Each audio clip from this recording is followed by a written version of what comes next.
എല്ലാവർക്കും നമസ്തേ.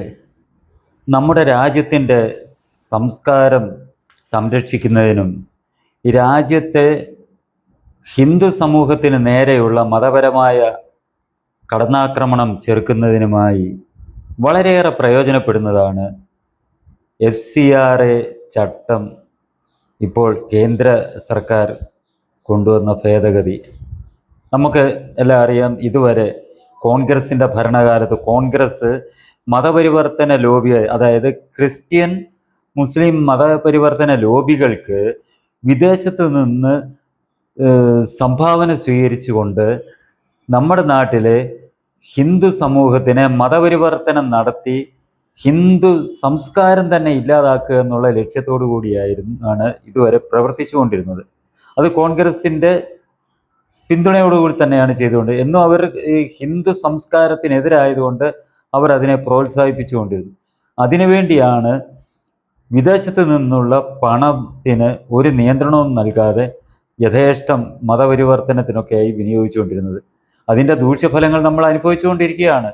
ഛത്തീസ്ഗഡ് ഉൾപ്പെടെയുള്ള വനവാസി സമൂഹത്തിനെ, നമ്മുടെ രാജ്യത്തിൻ്റെ ഹൈന്ദവ സംസ്കൃതിയുടെ അവിഭാജ്യ ഘടകമായ വനവാസി വിഭാഗത്തിനെ ഉൾപ്പെടെ നല്ലൊരു ശതമാനം ഇവർ മതം മാറ്റിക്കൊണ്ടിരിക്കുകയായിരുന്നു. എന്നാൽ ഇതിനൊരല്പം ഒരു വേഗത കുറഞ്ഞത് കഴിഞ്ഞ ഒരു 10-12 വർഷമായി നരേന്ദ്രമോദി സർക്കാർ അധികാരത്തിൽ വന്നതിന് ശേഷമാണ്. BJPയും അതിൻ്റെ ഒപ്പം നിൽക്കുന്ന സംഘടനകളും നമ്മുടെ സംസ്കാരം ഉയർത്തി നശിക്കാതെ സംരക്ഷിച്ച് നിർത്തണം എന്നുള്ള ഒരു പ്രതിജ്ഞയോടുകൂടി പ്രവർത്തിക്കുന്നത് കൊണ്ട് അവർ ഇതിനെതിരെ ഉള്ള നടപടികൾക്ക് ശക്തി ലഭിക്കുന്നതിനായി ഇതിന് നിയന്ത്രണം വെക്കുക എന്നുള്ള ഒരു തീരുമാനം എടുത്തിരുന്നു. അതിൻ പ്രകാരമാണ് ഇപ്പോൾ FCRA കോൺഗ്രസ് കൊണ്ടുവന്ന് അഴിച്ചുവിട്ട കുതിരയെ പോലുള്ള FCRAയ്ക്ക് ഭേദഗതി വരുത്തി അത് ആ പണം വിനിയോഗിച്ച് മതപരിവർത്തനം നടത്താതിരിക്കുന്നതിന് വേണ്ടിയുള്ള നീക്കം ആരംഭിച്ചിരിക്കുന്നത്. ഇതിനകത്തിൽ പറയുന്ന ഇത് വിമർശിക്കുന്നുണ്ട്. അത് പുസ്തകം എഴുതാൻ പാടില്ല, അത് എഴുതാൻ പാടില്ല, അങ്ങനെയൊക്കെ നിയന്ത്രണം വന്നിട്ടുണ്ട് എന്നൊക്കെ പറയുന്നുണ്ട്. സത്യത്തിൽ അതെന്തുകൊണ്ടാണെന്ന് നമ്മളൊന്ന് ചിന്തിക്കണം. മതമാറ്റ ലോബികൾക്കും പ്രതിപക്ഷങ്ങൾക്കും ആശങ്കയാണ്, കമ്മ്യൂണിസ്റ്റുകൾക്ക് ആശങ്കയാണ്. കാരണം കമ്മ്യൂണിസ്റ്റുകളുടെയും ഏറ്റവും വലിയ ആവശ്യം ഈ നാട്ടിൽ നിന്ന് ഹിന്ദു സംസ്കാരം, ഹിന്ദു ചിന്ത, സനാതനധർമ്മം ഇല്ലാതാകുക എന്നുള്ളതാണ്. എങ്കിൽ മാത്രമേ അവർക്ക് അവരുടെ ഭരണവും അവരുടെ രീതിയിലുള്ള അരാജകത്വവും ഇവിടെ കൊണ്ടുവരാൻ കഴിയുകയുള്ളൂ. അതിനുവേണ്ടിയാണ് ഇതിനകത്തിൽ പറയുന്നുണ്ട്, മാസികകളിൽ ലേഖനം എഴുതിയിട്ടുണ്ടെങ്കിൽ അതിൻ്റെ വിശദമായ കാര്യം, അതായത് അതിൻ്റെ സാരാംശങ്ങൾ ഉൾപ്പെടെ വാർഷിക റിട്ടേൺ സമർപ്പിക്കുമ്പോൾ അത് നൽകണമെന്നുണ്ട്. പിന്നെ വാർത്തകളും സമകാലീന സംഭവങ്ങളെക്കുറിച്ചും ഇത് പറയുന്നുണ്ട്. പുസ്തകം എഴുതുന്ന കാര്യങ്ങളെക്കുറിച്ചൊക്കെ പറയുന്നുണ്ട്. നമ്മൾ ചിന്തിച്ചു നോക്കുക, ഈ പുസ്തകത്തിന് ഇത് എഴുതുന്നതിലും അല്ലെങ്കിൽ പത്രങ്ങളിലെ ലേഖനത്തിൻ്റെ കാര്യം നമ്മൾ ചിന്തിച്ചു നോക്കുക. ഇവരുടെ ലഘുലേഖകൾ എന്താണ് ഇവർ ചെയ്യുന്നത്?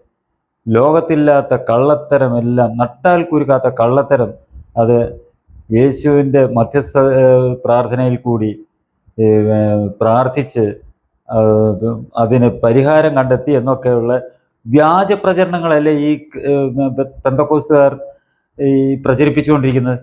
ക്രിസ്ത്യാനികളെ മറ്റ് സഭകളുടെ കാര്യമല്ല ഞാൻ പറയുന്നത്. പെന്തക്കോസ്തുകാർ അവർ ട്രാക്റ്റ് എന്ന് പറഞ്ഞ് ഇറക്കുന്നതിനകത്തിൽ എന്താണ് പ്രചരിപ്പിക്കുന്നത്? എത്രയോ ഞാൻ ശേഖരിച്ചു വെച്ചിട്ടുണ്ട്. ചെറുപ്പം തൊട്ടേ എൻ്റെ ശീലമാണ്. ഒരു ഫയലിനകത്ത് ഇവരുടെ ഈ വ്യാജ പ്രചരണങ്ങൾ, ഈ ട്രാക്റ്റുകൾ ശേഖരിച്ചു വെക്കുന്നത്. പലതിനകത്തിലും പറയുന്ന പരീക്ഷയ്ക്ക് ഹാജരാകാതെ പ്രാർത്ഥിച്ചപ്പോൾ പരീക്ഷ പാസ്സായെന്ന് വരെ പറയുന്നുണ്ട്. ജോലിക്ക് അപേക്ഷിച്ചിട്ട് അതിന് പരീക്ഷ എഴുതാൻ പറ്റാതിരുന്നപ്പോൾ പോലും ജോലി കിട്ടിയ കാര്യമൊക്കെ പറയുന്നുണ്ട് പ്രാർത്ഥിച്ചപ്പോൾ. ഇങ്ങനെയൊക്കെ അത് ഈ 4th സ്റ്റേജും കഴിഞ്ഞ് മരണത്തിൻ്റെ അടുത്തെത്തി നിൽക്കുന്ന ക്യാൻസർ, ശരീരം മൊത്തം ക്യാൻസർ കാർന്ന് തിന്നത്, അതുപോലും പ്രാർത്ഥിച്ച് ഒരു മരുന്നുമില്ലാതെ ചാടി എണീച്ചു എന്നൊക്കെ ഉള്ള വ്യാജ പ്രചരണങ്ങൾ. വേറെ എണ്ണം ഒരു വളരെ രസകരമായിട്ടൊന്ന് ഒരിടത്ത് ഒരു കക്ഷി പുള്ളി വീട്ടിൽ ചുമ്മാ കുത്തിയിരുന്ന 5 പൈസയില്ല ആഹാരത്തിന് സാധനം മേടിക്കാൻ, സ്റ്റൗ കത്തിക്കാൻ മണ്ണെണ്ണയില്ല, പാചകം ചെയ്യാൻ അരിയില്ല, അങ്ങനെ ഇരുന്ന് വിഷമിച്ചിരുന്നു. പുള്ളി പ്രാർത്ഥിച്ചപ്പോൾ അത്ഭുതം എന്ന് പറയട്ടെ, അവിടെ മണ്ണെണ്ണ കിട്ടി, അരി കിട്ടി, എല്ലാം കിട്ടി എന്നൊക്കെ ഇങ്ങനെയൊക്കെ തെറ്റിദ്ധരിപ്പിക്കുന്നത് സാധാരണ വലിയ അക്ഷരജ്ഞാനമില്ലാത്ത സാധാരണക്കാരായിട്ടുള്ള ജനങ്ങളെ പറ്റിക്കുന്ന രീതി ഇതേപോലെ കള്ളപ്രചരണം നടത്തുന്ന പുസ്തകങ്ങൾ ഒരുപാട് ഇറക്കുന്നുണ്ട്. ഇതിനെയൊക്കെ നിയന്ത്രിക്കാൻ വേണ്ടി ഗവൺമെൻറ് ശ്രമിക്കുന്ന വളരെ നല്ല കാര്യമാണ്. കാരണം ഹിന്ദു സമൂഹത്തെ, ഹിന്ദുക്കളെ മതം മാറ്റാൻ വേണ്ടി, ഹിന്ദുക്കളിലെ സാധാരണക്കാരെ മതം മാറ്റുന്നതിന് വേണ്ടി ഇതേപോലുള്ള വ്യാജ പ്രചരണങ്ങളാണ് ഇവർ നടത്തുന്നത്. അതിനൊക്കെ ഈ പൈസ വെളിയിൽ നിന്ന് വരുന്ന ചിലവാക്കും. എന്നിട്ട് ഈ പാവങ്ങൾക്ക് ആദ്യം എന്തെങ്കിലും നക്കാപ്പിച്ചൊക്കെ കൊടുത്തിട്ട് അവരെ കൂടെ കൊണ്ടു നടന്ന് ഹല്ലേലൂയ പറയിച്ച് അവരുടെ ഈ പെന്തക്കോസ്ത് വിശ്വാസത്തിലേക്ക് കൊണ്ടുവന്നിട്ട് പിന്നെ അവരെ തിരിഞ്ഞു നോക്കത്തില്ല. പിന്നെ രസമല്ല, ഇവർ കഷ്ടപ്പെട്ട് കൂലിപ്പണി ചെയ്ത് എന്തെങ്കിലും വരുമാനം ഉണ്ടാക്കിയാൽ അതിൻ്റെ പണം ഇവന്മാർ പിടുങ്ങും. അതിന് പറയുന്ന ദശാംശം അവര് ജോലി ചെയ്തുണ്ടാക്കുന്ന എങ്ങനെയും സമ്പാദിച്ചിരിക്കുന്നതിൻ്റെ 10%, 10-1 ഇവർക്ക് കൊടുക്കണം. ഇങ്ങനെയൊക്കെ ആളുകളെ പറ്റിച്ച് ഒക്കെയാണ് ഇത്തരക്കാർ മുന്നോട്ട് പോകുന്നത്. മതപരിവർത്തനം, ഇങ്ങനെയുള്ള മതപരിവർത്തനത്തിനെ തടയുക എന്നുള്ള ഒരു ലക്ഷ്യത്തോടെ ഈ വിദേശ സംഭാവന നിയന്ത്രണ ചട്ടം മാത്രം പോരാ എന്നാണ് എൻ്റെ അഭിപ്രായം. ഏതേലും ഒരു ഹിന്ദുവിനെ ഇതേപോലെ പിടിച്ചുകൊണ്ടൊന്നും മതം മാറ്റി, അത് ഇവർ പറയുന്നത് എന്തോന്നറിയാം, ഞങ്ങളാരെയും പിടിച്ചു കെട്ടിക്കൊണ്ട് വരുന്നില്ല, ഹിന്ദുക്കൾ ഇങ്ങനെയുള്ളവർ അവർ പിന്നെ സത്യം മനസ്സിലാക്കി അവർ ചെയ്യുന്നതാണ്, അവരുടേത് മാത്രമാണ് സത്യ ദൈവം, ജീവിക്കുന്ന ദൈവം, മറ്റേ ദുർഗയായാലും കൃഷ്ണനായാലും രാമനായാലും കള്ളന്മാരാണ്, കൊലയാളികളാണ്, പിശാചാണെന്നൊക്കെ പറഞ്ഞ് ഇവരെ പറഞ്ഞു വിശ്വസിപ്പിച്ച് അവരുടെ ആ ഒരു രോഗാവസ്ഥയാകട്ടെ അല്ലെ സാമ്പത്തികമായിട്ടുള്ള അവസ്ഥയാകട്ടെ ഇതിനെയൊക്കെ ചൂഷണം ചെയ്ത് കള്ളത്തരം പറഞ്ഞ് വിളിച്ചു കൊണ്ടുവന്ന് മതപരിവർത്തനം നടത്തുകയാണ് ഇവർ ചെയ്യുന്നത്. എന്നിട്ട് പറയും ഞങ്ങളാരെയും പിടിച്ചുകൊണ്ട് വരുന്നില്ല, അവർ സ്വമനസാലെ വരുന്നതാണ്. ഇങ്ങനെ ഇവർ ഈ സ്വമനസാലെ വരുന്നതാണ് എന്ന് പറഞ്ഞ് വിളിച്ചുകൊണ്ട് വരുന്ന ആൾക്കാരെ അങ്ങനെ ചെയ്താൽ പോലും അങ്ങനെ ചെയ്യുന്നവന്മാരെ പിടിച്ചകത്തിടാനുള്ള നിയമം കൊണ്ടുവരുന്നുണ്ട്. ഇപ്പൊ ഈ ഒരു കള്ളനുണ്ടല്ലോ ബിനു വാഴമുട്ടം, ഇപ്പോൾ പ്രശ്നം ഉണ്ടായിക്കൊണ്ടിരിക്കുന്നത്, അവന് എന്താണ് ഭീഷണിപ്പെടുത്തുകയല്ലേ ഇതിനെതിരെ പ്രതികരിക്കുന്നവരെ. ഇവനെ പോലുള്ളവന്മാരെ നിയന്ത്രിച്ച് ഇവനെയൊക്കെ പിടിച്ചകത്തിടാനുള്ള നിയമവും കൂടാണ് ശരിയായിട്ട് കൊണ്ടുവരേണ്ടത്. കാരണം അവൻ്റെ പ്രാർത്ഥനാ ഹാളിൽ ചെല്ലുമ്പോൾ തന്നെ ഇപ്പോൾ അവൻ നിരന്തരം ഷോർട്സ് ഇറക്കുന്നുണ്ട്. അതിനകത്ത് നോക്കി അറിയാം, ഈ നെറ്റിക്ക് ചന്ദനക്കുറി 3-4 കുറിയൊക്കെ ഇട്ട ആൾക്കാരെ കൊണ്ട് നിർത്തിയിട്ട് കള്ളത്തരം തന്നെ പറഞ്ഞിട്ട് പറയുന്നേക്കാം, നിങ്ങളുടെ വീട്ടിൽ ദുർഗയുടെ ഭദ്രകാളിയുടെ പ്രതിമയിരിപ്പുണ്ട്, അതാണ് നിങ്ങളെ നശിപ്പിച്ചുകൊണ്ടിരിക്കുന്നത്, അതെടുത്ത് കളയണം, അത് കൂടോത്രമാണ്, അത് പിശാചാണ്, മറ്റേതാണ് മറിച്ചതാണെന്നൊക്കെ പറഞ്ഞ് അതിന് നമ്മൾ മലയാളത്തിലെ ആ വാക്കുപയോഗിച്ചാൽ ശരിയാകത്തില്ല. അതുകൊണ്ട് പറയാവുന്ന കാര്യം, പിതൃശൂന്യമായിട്ടുള്ള ഇതേപോലുള്ള വാക്കുകൾ ഉപയോഗിച്ച് ഹിന്ദു ദേവതമാരെയൊക്കെ അധിക്ഷേപിച്ചും ഹിന്ദുക്കളെ കൊണ്ടുവരുന്ന മതം മാറ്റുന്നവന്മാരെ പിടിച്ചകത്തിടണം. അത് ഇന്ത്യ മൊത്തത്തിൽ ഒരു നിയമമാക്കണം. അല്ലാതെ അത് ഫെഡറൽ സംവിധാനം എന്ന് പറഞ്ഞ് ഇവിടെ നമ്മുടെ ഇപ്പോൾ ഭരിക്കുന്നത് VD സതീശൻ, മുമ്പ് പിണറായി, ഇവന്മാരെല്ലാം ഈ മതം മാറ്റ ലോബികൾക്ക് വേണ്ടി വേണ്ട സഹായങ്ങളെല്ലാം ചെയ്തു കൊടുക്കും. കാരണം ഇവർക്കൊക്കെ വേണ്ടത് ഇവന്മാരുടെ വോട്ടുകളാണ്. VD സതീശൻ ഇവരുടെ നിരന്തരം ഇവരുടെ തിണ്ണനിരകം നടക്കുന്നത് ഈ പാസ്റ്റർമാരുടെ ഇലക്ഷൻ വരുമ്പോഴും അല്ലാത്തപ്പോഴും എല്ലാം ബൈബിളാണ് വലുത്, പുള്ളിയെ എന്നും ബൈബിള് മുടങ്ങാതെ ബൈബിള് വായിക്കുന്ന ആളാണ്, എന്നെ യേശുവാണ് അത് ചെയ്ത് ഇത് ചെയ്തെന്ന് പറഞ്ഞ് VD സതീശൻ പറയുന്നുണ്ട്. അപ്പോൾ അത്തരക്കാരെ ഈ ഇതേപോലുള്ള നിയമങ്ങളെ വളച്ചൊടിച്ച് ഇവരെ രക്ഷിക്കാൻ നോക്കും. ഇത് സംഭവിക്കാതിരിക്കാൻ ഇങ്ങനെ ഒരു പരാതി വന്നാൽ അതിപ്പം ഇവന്മാരുടെ അടുത്ത് പോകുന്നവന്മാർ പരാതി പറയത്തില്ല, പോകുന്നവരാരും പരാതി പറയത്തില്ല, അതുകൊണ്ട് ഞങ്ങൾ മതം പരിവർത്തന കേന്ദ്രത്തിൽ പോയില്ല, മതം മാറിയെന്ന് പറയത്തില്ല. ആരെയും ഇത് സംശയം തോന്നി പരാതിപ്പെട്ടാൽ അത് കേസാകുന്ന രീതിയിൽ ഇന്ത്യയിൽ നിയമം മാറ്റി എഴുതണം. ഒരു തരത്തിലും മതപരിവർത്തനം ഹിന്ദു മതത്തിൽ നിന്ന് ഇവന്മാർ ഈ മതം മാറ്റിയെടുക്കുന്നതിനെ തടയുന്നതിനുള്ള കർശനമായിട്ടുള്ള, അത് സതീശനല്ല, സതീശന്റെ വലിയ നേതാവ് സോണിയാഗാന്ധി അല്ലെങ്കിൽ രാജീവ് ഗാന്ധി വിചാരിച്ചാൽ പോലും അത് തടയാൻ പറ്റാത്ത രീതിയിലുള്ള നിയമമായിരിക്കണം നമ്മുടെ രാജ്യത്ത് നടപ്പാക്കേണ്ടത്.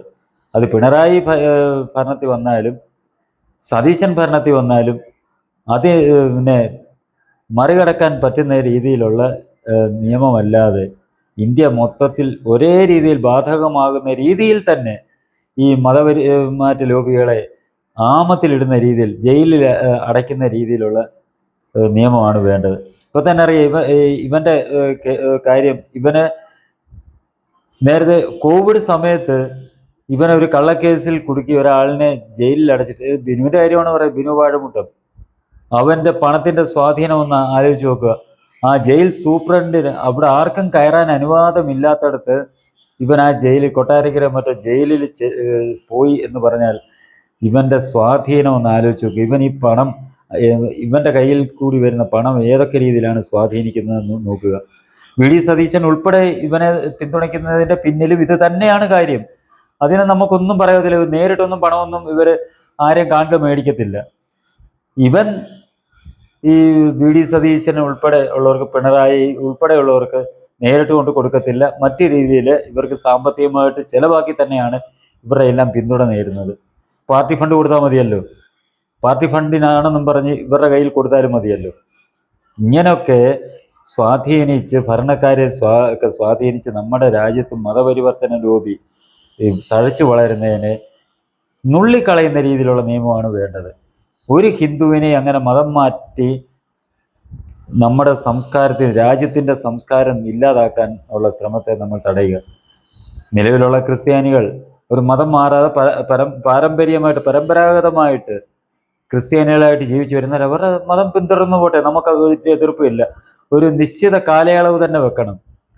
ഇത്ര വർഷം മുമ്പ്, ഇന്ന വർഷത്തിന് ശേഷം ക്രിസ്തുമതം സ്വീകരിച്ച ആൾക്കാരെന്നുള്ള കണക്ക് എടുത്തിട്ട് അവര് ക്രിസ്തുമതം സ്വീകരിച്ചത് ഏത് രീതിയിലാണ് എന്ന് കണ്ടെത്തി, അല്ലെ ക്രിസ്തുമതം തന്നെയല്ല, ഈ ക്രിസ്തുമതം എന്ന് പറയാൻ പെന്തക്കോസ്താണ് ഈ മതപരിവർത്തന ഈ രീതി കള്ളത്തരം അത്ഭുത രോഗശാന്തി എന്നൊക്കെ പറഞ്ഞ്, പ്രാർത്ഥന ശുശ്രൂഷ എന്നൊക്കെ പറഞ്ഞ് മതം മാറ്റിയെടുക്കുന്നത്. മറ്റ് സഭകളുടെ ഒന്നും നമ്മളാരും കണ്ടിട്ടില്ല ഇങ്ങനെ ഉള്ള അത്ഭുത രോഗശാന്തി, എന്തുവാ സാക്ഷ്യം പറച്ചിലൊന്നും. ഇവന്മാരാണ് ഇതൊക്കെ കാണിക്കുന്നത്, ഇങ്ങനെയുള്ളവന്മാര്. പിന്നെ കത്തോലിക്ക സഭയ്ക്ക് പറഞ്ഞുകൊണ്ട് കൃപാസനം, അത് ശുദ്ധ കള്ളത്തരമാണ്. ഹിന്ദുക്കളെ വെച്ചിട്ട് മതപരിവർത്തനം നടത്തുന്ന പരിപാടിയാണ് അവരും നടത്തുന്നത്. അതിനെയും തടയണം. ഈ കൃപാസനം പോലുള്ള സംഭവങ്ങൾ കത്തോലിക്ക സഭയുടെയും ഈ പെന്തക്കോസ്തുകളുടെയും ഇത്തരം പ്രവർത്തനങ്ങളെ ശക്തമായി എതിരിട്ട് അതിനെ തടയിടാനുള്ള നിയമമാണ് ഇന്ത്യയിൽ കൊണ്ടുവരേണ്ടത്. ഒരു ഹിന്ദു പോലും മതം മാറി ഇനി പോകാൻ പാടില്ല. ഒരു 10-25 വർഷം മുമ്പ് തൊട്ട് മതം മാറിയ ആൾക്കാരെ കുറിച്ച് കൃത്യമായി അന്വേഷണം നടത്തി അവരെ ആരാണോ മതം മാറ്റി കൊണ്ടുപോയിരിക്കുന്നത് അത്തരക്കാർക്കെതിരെ കർശന നടപടിയെടുക്കണം. അതേപോലെ ഈ മതം മാറിപ്പോയവർ പട്ടികജാതി വിഭാഗത്തിൽപ്പെട്ടവരോ സംവരണാനുകൂല്യം കിട്ടിക്കൊണ്ടിരിക്കുന്ന ഏതൊരു സമുദായത്തിൽപ്പെട്ടവരോ ആണെങ്കിൽ അത് തടയണം. അത് കിട്ടാത്ത അവസ്ഥയിൽ തന്നെ ഉള്ള നടപടി സ്വീകരിക്കണം. കാരണം പലരും വിശ്വാസം മാറും. ഈ സംവരണാനുകൂല്യം ലഭിക്കാൻ വേണ്ടി അവരവിടെ ഹിന്ദു എന്നാണ് ചേർത്തിരിക്കുന്നത്. അത് മാറത്തില്ല. അവര് മതം മാറി ക്രിസ്ത്യാനിയായിട്ട് സംവരണം ആനുകൂല്യം തട്ടിയെടുക്കുന്നതിനായിട്ട് ഇവര് രേഖയിൽ ഹിന്ദു എന്ന് വെച്ചിരിക്കുക. അതും കണ്ടുപിടിച്ച്, അത് കണ്ടുപിടിക്കാൻ വേണ്ടി ഈ എന്തായാലും നമ്മുടെ ഇവിടുത്തെ കേരളത്തിലെ ഉദ്യോഗസ്ഥർ അതിന് തയ്യാറാകുകയില്ല. ഇവിടുത്തെ ഹിന്ദു സംഘടനകൾ, കേരളത്തിലെ ഹിന്ദു സംഘടനകൾ ഓരോരുത്തരും നിങ്ങളുടെ ചുറ്റുപാടുമുള്ള ഇങ്ങനെ പള്ളിയിൽ പോയിക്കൊണ്ടിരിക്കുകയും ഹിന്ദുവിൻ്റെ ആനുകൂല്യം മേടിക്കുകയും ചെയ്യുന്നവരുടെ ലിസ്റ്റ് തയ്യാറാക്കുക. ലിസ്റ്റ് തയ്യാറാക്കി ബന്ധപ്പെട്ട അധികൃതരുടെ മുന്നിലെത്തിച്ച് അവരെ ഈ പട്ടികയിൽ നിന്ന് ഒഴിവാക്കാനുള്ള ശ്രമം കർശനമായി സ്വീകരിക്കണം. അത് ഹിന്ദു സംഘടനകൾ പ്രത്യേകം മുൻകൈയെടുത്ത് തന്നെ പ്രവർത്തിക്കണം. എങ്കിലൊക്കെ മാത്രമേ ഈ മതപരിവർത്തനത്തെ നമുക്ക് തടയാൻ കഴിയൂ. ഈ മതം മാറി ഈ പെന്തക്കോസ്തുകാരുടെ പുറകെ പോയി ആൾക്കാരെയും കുറേ പേരെ എങ്കിൽ മാത്രമേ തിരിച്ചു കൊണ്ടുവരാനും കഴിയൂ എന്നുള്ള കാര്യം നമ്മൾ മനസ്സിലാക്കുക. അതേപോലെ തന്നെ അനിൽ കൊടിത്തോട്ടം എന്ന് പറയുന്ന അനീഷ് കാവാല, ഇതേപോലുള്ള ബിനു വാഴമുട്ടം, പിന്നെ വേറെ ഇവന്മാരെയൊക്കെ കൂടെ നടക്കുന്ന കുറെ ജോബി ആൽബിൻ, ഇതുപോലൊക്കെയുള്ള കുറെ തെമ്മാടികൾ, അവരെ റാസ്കൽസ് എന്നേ വിളിക്കാൻ ഒക്കത്തുള്ളൂ. ഇവന്മാരുടെയൊക്കെ ഈ വ്യാജ പ്രചരണങ്ങളെ ശക്തമായി ചുട്ട മറുപടി കൊടുക്കാനും ഹിന്ദു സംഘടനകൾ അവിടെ കുറെ ആൾക്കാരെ സജ്ജമാക്കിക്കൊണ്ട് അവർക്ക് പ്രത്യേക പരിശീലനം കൊടുത്തുകൊണ്ട് ഇവന്മാരുടെ ഓരോ വീഡിയോയിലും ഇവർ ചെയ്യുന്ന തെമ്മാടിത്തരത്തെ പറയുന്ന നമ്മൾ ഇങ്ങനെ തന്നെ പറയാം, ഈ പോക്രികൾ പറയുന്നതിനെക്കാട്ടി മോശമായിട്ടാണ് ഇവന്മാർ പറയുന്നത്. അതിന് മറുപടി കൊടുക്കാനുള്ള ആൾക്കാരെ സജ്ജമാക്കി സാമൂഹ്യ മാധ്യമങ്ങളിൽ കൂടി തന്നെ ഇവന്മാർക്കൊക്കെ മറുപടി കൊടുത്ത് ഇവന്മാരുടെ വായടപ്പിക്കാനാണ് നമ്മൾ ശ്രമിക്കേണ്ടത്. അങ്ങനെ വരുമ്പോൾ നമ്മുടെ ദേവതമാരെ ഇവർ ഇങ്ങനെ അധിക്ഷേപിച്ചുകൊണ്ട് വരുമ്പോൾ നമ്മുടെ ആൾക്കാർ ബൈബിളിനകത്ത് പഠിപ്പിച്ചിട്ട് ഈ പുതിയ നിയമത്തിനകത്തിലും യേശു ക്രിസ്തുവിനെ കുരിശിൽ ഏറ്റിയപ്പോൾ അദ്ദേഹം ദൈവത്തിനോട് അലറി വിളിച്ച് കരഞ്ഞ കാര്യം ഉൾപ്പെടെ, ദൈവമേ നീയും എന്നെ കൈവെടിഞ്ഞോ, ദൈവമേ നീയും എന്നെ കൈവെടിഞ്ഞോ എന്നും പറഞ്ഞ് അലറി വിളിച്ച് കൂവിക്കൊണ്ടാണ് അദ്ദേഹത്തിൻ്റെ ജീവൻ പോയത്. അന്നേരം അദ്ദേഹത്തിന് ദൈവത്തെ വിളിച്ചാണ് അദ്ദേഹം പ്രാർത്ഥിച്ചത്.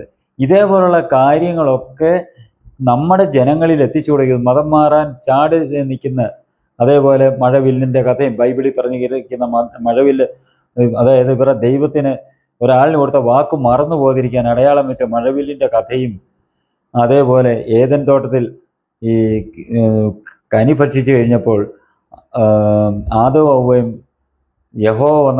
ദൈവം വന്നപ്പം ഒളിച്ചിരുന്നു ഭയം കൊണ്ട്. അവിടെ വന്നപ്പം യഹോവ നോക്കിയപ്പോൾ ആദത്തിനെ ഹവ്വയെയും കാണാതെ ആദം ഹവ്വ നിങ്ങളെവിടെയെന്നും പറഞ്ഞ് ഒളിച്ചിരുന്ന ആളിനെ പോലും കണ്ടുപിടിക്കാൻ കഴിയാത്ത യഹോവയുടെ കഥ ഉൾപ്പെടെ ജനങ്ങളുടെ മുന്നിലെത്തിക്കാൻ ബൈബിള് വായിച്ചു കഴിഞ്ഞാൽ, അല്ലെ പുതിയ നിയമം വായിച്ചു കഴിഞ്ഞാൽ നമ്മുടെ ദേവതമാരെ അധിക്ഷേപിക്കുന്നതിന് മറുപടി കൊടുക്കാനുള്ള സംഭവം മൊത്തം അതിനകത്തിലുണ്ട്.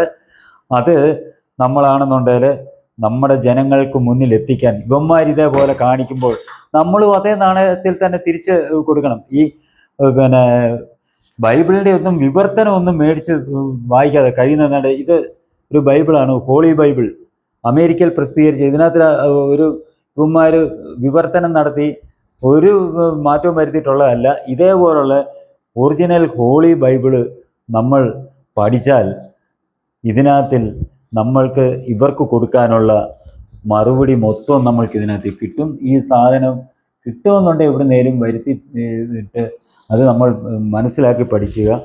ഈ എല്ലാവർക്കും ഇംഗ്ലീഷ് അറിയണമെന്നില്ലെങ്കിലും നമ്മുടെ കൂട്ടത്തിൽ എത്രയോ പേര് ഈ ഇംഗ്ലീഷ് അറിയാവുന്നവരുണ്ട്. അവരുമായിട്ട് ചേർന്ന് സംവാദങ്ങൾ നടത്തി അതിൽ നിന്ന് അല്ലെ നമ്മുടെ സംഘടനകൾ ഇതേപോലുള്ള അവർക്ക് ട്രെയിനിങ് കൊടുത്ത് ഇതേപോലുള്ള പഠിച്ചിട്ട് ട്രെയിനിങ് കൊടുത്ത് അവരെ കൊണ്ട് ഇതിന് മറുപടി പറയിക്കാൻ സജ്ജരാക്കുകയും ചെയ്യേണ്ട പ്രവർത്തനം ഹിന്ദു സമൂഹത്തിൽ നിന്ന് ഉയർന്നു വരേണ്ടത് വളരെയേറെ അനിവാര്യമാണ്. ഒപ്പം തന്നെ മതപരിവർത്തനം നടത്തുന്നവരെ അകത്തിടാനുള്ള നിയമ നടപടികൾ, നിയമനിർമ്മാണം നടത്താനും കേന്ദ്ര സർക്കാരിനെ പ്രേരിപ്പിക്കാനുള്ള എല്ലാ രീതിയിലുമുള്ള പ്രവർത്തനങ്ങളുമാണ് ഹിന്ദു സമൂഹത്തിൽ നിന്നുണ്ടാകേണ്ടത്.